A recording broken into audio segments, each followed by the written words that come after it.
사랑하는 성도 여러분, 안녕하세요. 오늘부터 새벽기도 영상을 녹화해서 유튜브에 올려드리겠습니다. 하루의 시작을 말씀으로 함께 시작하는 우리 성도들이 되었으면 좋겠습니다. 오늘 본문은 시편 18편 1절에서 30절까지 말씀입니다. 제목은 나의 힘이 되신 여호와여. 우리 성경을 1절부터 시편 18편 1절부터 30절까지 말씀을 먼저 읽어보시고 제 설교를 들어주시면 감사하겠습니다. 우리가 이 세상을 살아갈 때 힘을 가져야만 유익하다고 생각합니다. 그래서 힘을 기르려고 무척 애를 많이 쓰고 있습니다. 그 힘이 단순히 육체적인 힘만을 의미하는 것은 아닙니다. 어떤 사람은 지식이 힘이라고 생각하고 많은 지식을 쌓으려고 하고 학위를 받으려고 합니다. 또 어떤 사람은 돈이 세상에서 가장 큰 힘이라고 생각하고 돈 버는 일에 안간힘을 쓰기도 합니다. 영국의 철학자 버틀란트 러셀은 우리 인간이 가지는 힘을 세 종류로 구분을 했습니다. 첫 번째는 물리적인 힘입니다. 물리적인 힘을 가진 사람들은 주로 폭력과 탄압으로 그 힘을 사용하려고 합니다. 두 번째는 경제적인 힘입니다.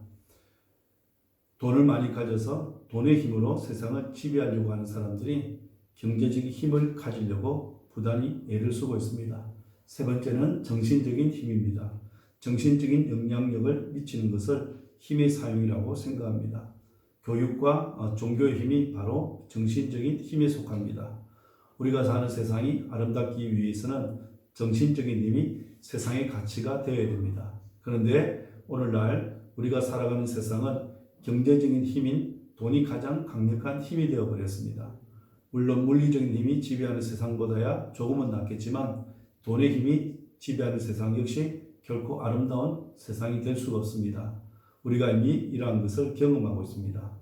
만약에 우리가 어려움에 처했을 때, 또 위기에 처했을 때, 그 어려운 위기 상황이나 어려운 상황을 이겨내기 위해서 가장 필요한 힘이 무엇일까요?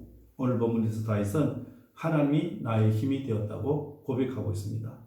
시편 18편은 어떤 상황 가운데서 지은 시인지 본문 표지에 보면 이렇게 말씀합니다. 여호와께서 다윗을 그 모든 원수들의 손에서와 사울의 손에서 건져주신 날에 다윗이 이 노래의 말로 여호와께 아뢰어 이르되. 다윗은 왕이 되기 이전에 굉장히 많은 어려움을 겪으며 살았습니다. 어린 나이에 아버지의 심부름으로 전쟁터에 나갔다가 블레셋 장수 거인 골리앗이 이스라엘 백성들 앞에서 하나님을 모독하는 말을 듣고는 가만히 있을 수가 없어서 거인 골리앗과 싸우러 나갔습니다. 군사훈련을 단 한 번도 받아본 적이 없는 다윗이 거인 골리앗과 당당히 싸워 나갑니다. 자, 여러분, 다윗이 거인 골리앗과 싸우러 나갈 때 그 용기가 어디서 나온 것일까요?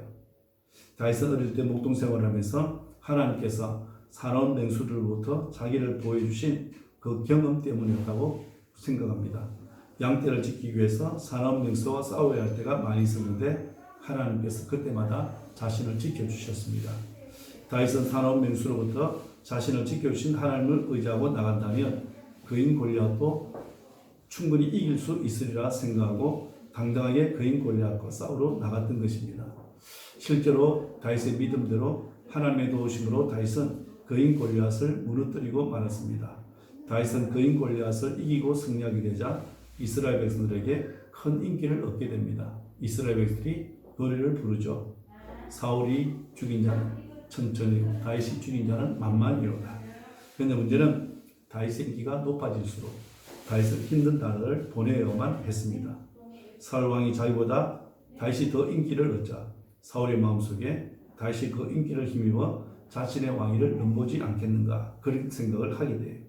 실제로 다윗을 왕궁에 불러서 가까이 지켜보니까 다윗이 모든 일을 지혜롭게 처리해 나갔습니다. 그리고 다윗의 삶을 보니까 하나님의 영이 함께하는 그런 사람이었습니다. 다윗에게서 이러한 모습을 보게 되자 사울 왕의 마음에는 두려움이 생깁니다. 그래서 사울은 그런 다윗을 죽이려고 했던 겁니다. 어느 날에는 사울 왕이 다윗을 왕궁으로 불러들여 자신 앞에서 수금을 타게 하고는 수금을 타고 있는 그 다윗에게 단창을 던져서 죽이려고 했습니다. 그런 적이 한두 번이 아니었습니다. 그 이후로 사울 왕은 틈만 나면 다윗을 죽이려고 했습니다. 그래서 오늘 본문에 보시면 다시 원수로부터 당한 극심한 고난과 죽음의 위기를 만난 표현들이 나옵니다. 4절 5절에 보시면 이런 말씀을 합니다. 사망의 줄이 나를 얽고 불의 창수가 나를 두렵게 하였으며 소울의 줄이 나를 두르고 사망의 올무가 내게 이르렀도다. 다윗이 겪었던 어려움을 상상할 수 있습니다. 죽음이 바로 눈앞에 이런 상황에 처했습니다. 하지만 다윗은 좌절하지 않았습니다. 절망하지 않았어요. 오늘 1절 2절 보면 다윗이 하나님을 찬양합니다. 나의 힘이 되신 여호와여, 내가 주를 사랑하나이다. 여호와는 나의 반석이시요 나의 요새이시요 나를 건지시는 이시요 나의 하나님이시요 내가 그 안에 피할 나의 바위이시요 나의 방패시요 나의 구원의 뿌리시요 나의 산성이시로다. 여러분, 이게 다 무슨 고백입니까? 하나님께서 전적으로 자신의 힘이 되어주셨다는 그런 고백입니다. 하나님께서 다윗을 광야에서도 도피할 때 늘 보호하시고 힘이 되어주셨습니다. 다윗은 인생을 살아가는 데 있어서 가장 큰 힘은 하나님이었다고 분명하게 고백하고 있습니다. 다윗의 신앙 고백이 우리의 고백이 되었으면 좋겠습니다. 이 고백이야말로 다윗의 생애를 움직였던 힘이었고 원동력이었습니다. 이러한 신앙이 다윗을 믿음의 사람으로 만들었다고 말할 수 있어요. 자, 여러분, 다윗이 위대한 것 절대로 아닙니다. 다윗을 고난과 고통 가운데서도 죽음의 위기에서 붙들으신 하나님이 위대하신 분이심을 기억해야 됩니다. 다윗이 위대해질 수 있었던 것은 하나님께서 다윗을 붙들어 주시고 지켜주시고 보호해 주신 은혜였기 때문입니다. 그런데 여러분, 하나님께서 아무에게나 다윗과 같은 은혜를 베풀어 주시는 것이 아니에요. 다윗이 하나님으로부터 그런 은혜를 입은 것은 다윗이 고난과 고통 가운데서도 하나님을 전적으로 바라보았기 때문에 그렇습니다. 다윗과 우리의 차이가 있다면 우리는 고난과 고통 가운데 있으면 그 고난과 고통을 묵상하고 힘든 환경을 바라보지만 다윗은 그 고난과 고통의 환경을 바라보지 않고 그 고통과 고난 너머에 역사하시는 하나님의 손길, 하나님을 바라보는 믿음을 가졌다는 것이 우리와 다른 점입니다. 우리 가운데도 남모르는 어려움과 고통을 겪고 계신 분들이 계실 겁니다. 경제적인 어려움이든지 또 육체적인 질병이든지 또 자녀의 어려움이 있든지 불안한 미래의 문제가 있든지 그런 문제가 내게 닥치면 우리 역시 당황할 수밖에 없습니다. 어려울 수 있습니다. 하지만 그런 어려울 때가 주님을 가까이 할 때인 줄 알고 믿음의 시선을 더욱더 주님께 고정시킬 수 있어야 됩니다. 그리고 다윗은 고난과 환난 가운데서 하나님을 바라볼 뿐만 아니라 하나님께 기도하며 부르짖었습니다. 6절에 보시면 내가 환난 중에서 여호와께 아뢰며 나의 하나님께 부르짖었더니 그가 그의 성전에서 내 소리를 들으시며 그의 앞에서 나의 부르짖음이 그의 귀에 들렸도다. 사랑하는 여러분, 고난과 환난 가운데 우리가 할 수 있는 최선의 방법은 하나님께 기도하는 일입니다. 기도한다고 무슨 일이 일어나는가 라고 하는 생각하는 사람도 있지만 그런 사람들은 기도가 어떤 의미를 가지고 있는지 모르기 때문에 그렇습니다. 왜냐하면 우리가 기도하는 순간에 하나님께서 역사하시기 때문에 그래요. 기도하는 순간에 하나님께서 일하시기 때문에 그렇습니다. 고난 가운데서, 환난 가운데서 우리가 할 수 있는 것은 바로 하나님께 기도하는 일입니다. 이걸 우리가 잊지 말아야 됩니다. 다시 보세요. 하나님께 기도했더니 하나님 응답해 주셨습니다. 24절에 보면 그러므로 여호와께서 내 의를 따라 갚으시되 그의 목전에서 내 손이 깨끗한 만큼 내게 갚으셨도다. 사는 여러분, 우리가 기도하면 하나님께서 반드시 응답하시고 역사하신다는 이 믿음을 우리가 가질 수 있어야 됩니다. 다윗은 어려울 때, 고난 가운데 처했을 때 하나님 앞에 부르짖어 기도했다고 말씀하고 있습니다. 기도했더니 하나님께서 응답해 주셨다고 고백합니다. 오늘 우리에게도 이런 은혜의 역사가 있기를 축원합니다. 그리고 다윗은 고난 가운데서 하나님을 인격적으로 만남으로 그 고난을 극복했습니다. 여러분, 1절은 다윗의 신앙 고백을 드러내주는 말씀이라고 할 수 있습니다. 하나님을 어떻게 고백하고 있습니까? 나의 힘이 되신 분으로 고백하고 있습니다. 그리고 2절에도 나의 반석, 나의 요새, 나를 건지시는 이시요, 나의 바위시, 나의 방패, 나의 구원의 뿔, 나의 산성이라고 고백하고 있습니다.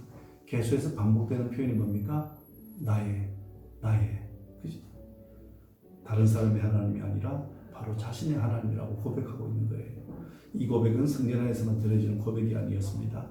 삶의 현장을 통해서 만나던 그 하나님을 그렇게 고백하고 있는 거예요. 사랑하는 여러분, 우리 성도들도 우리의 삶 속에서 체험되어지고 고백되어지는 신앙을 가질 수 있어야 됩니다. 이것이 힘 있는 신앙입니다. 기독교는 체험의 종교입니다. 내 삶에서 어떤 일이 일어났다는 것이 중요한 것이 아니고 어떤 일이 내 삶에 일어났을 때 내가 어떤 믿음의 자세를 가지고 반응했는가, 이걸 포함해서 다 체험이라고 이야기하고 있습니다. 체험이 없는 이론은 공허할 수밖에 없습니다. 지식과 체험이 분리된 것은 혼란을 일으킬 수밖에 없습니다. 다윗은 자신에게 일어났던 일들을 통해서 하나님을 경험했던 사람이에요. 고난과 환난 가운데도 하나님을 전적으로 신뢰하고 또 하나님 앞에 기도했을 때 하나님께 어떻게 위기 가운데서 건져주셨던 것을 본인의 삶 가운데 체험했기 때문에 나의 하나님이라고 그렇게 고백하고 있는 겁니다. 오늘 우리에게 일어나는 고난과 환난을 통해서도 하나님을 체험하고 하나님을 경험하는 그런 역사가 일어나야 됩니다. 그래서 다윗처럼 하나님은 다른 사람의 하나님이 아니라 나의 하나님이라고 고백할 수 있어야 됩니다. 사랑하는 여러분, 하나님은 우리에게 음지와 양지를 주셔서 우리의 인격과 신앙을 다듬어 가세요. 다윗은 오랜 세월 동안 힘든 그 상황을 거치면서 정과 같은 인격으로 다듬어졌기에 나의 힘이 되신 여호와여, 내가 주를 사랑하나이다고 고백할 수 있었던 겁니다. 다윗이 좋을 때나 좋지 못할 때, 기쁠 때나 슬플 때나 힘들고 어려울 때 신앙을 체질화시킬 수 있었던 근본적인 이유는 하나님 안에서 궁극적인 승리를 확신했기 때문에 그렇습니다. 오늘 18절 19절을 보면 그들이 나의 재앙의 날에 내게 이르렀으나 여호와께서 나의 의지가 되셨도다. 나를 넓은 곳으로 인도하시고 나를 기뻐하심으로 나를 구원하셨도다. 우리도 이 고난의 과정을 통해서 하나님을 경험하고 그 하나님이 나의 하나님으로 고백하면서 하나님이 나의 힘이 되셨다고 고백하는 그런 은혜가 있어야 됩니다. 공동과 권력과 지식을 자신의 힘으로 삼지 않고 오직 여호와 하나님을 나의 힘으로 삼고 운동력으로 삼고 살아간다면 얼마든지 이 힘든 세상에서 승리하며 살아갈 수 있는 줄 믿습니다. 오늘 이 새벽에 우리도 다윗처럼 나의 힘이 되신 여호와여, 내가 주를 사랑하나이다 라고 고백하며 하루를 시작하시고 이 한 주간도 믿음으로 승리하는 우리 성도들이 되시기를 주님의 이름으로 축원합니다. 아멘.